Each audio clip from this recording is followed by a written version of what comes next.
Sir, तामसा police station इथं नेमकं काय गुन्हा दाखल झालेला आहे? आरोपी अटक आहे का? तामसा पोलीस स्टेशनमध्ये 14 एप्रिल संध्याकाळी एक गुन्हा दाखल झालेला आहे। रिपोर्ट असा झाला होता की एक पॉक्सोच्या प्रकरण आहे, ज्यामध्ये एक अल्पवयीन मुलगी आहे, ज्यांच्यावर की त्यांची कंप्लेंटमध्ये असं आहे की दारू व गुंगीच्या गोळ्या टाकून पिण्यास दिले आणि त्यानंतर अत्याचारचे प्रकरण झालेलं आहे आणि नंतर गर्भधारणा पण झाला आणि विष्णुपुरी नांदेडमध्ये त्यांची डिलिव्हरी झाली, असं ते पूर्ण प्रकरण आहे।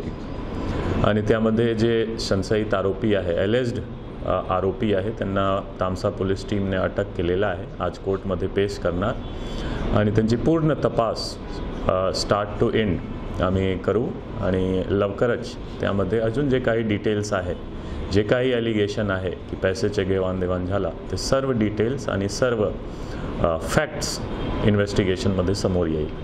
तर त्या मुलाची विक्री वगैरे केली अशी चर्चा आहे, काय सत्य आहे? चर्चाची आता मी व्हेरीफाय करू शकणार नाही आहे, खूप प्रिलिमिनरी स्टेजवर आहे, खूप सेन्सिटिव्ह इन्सिडेंट आहे, त्यामुळे डिटेल्स मी सांगू शकणार नाही विदाऊट व्हेरिफिकेशन।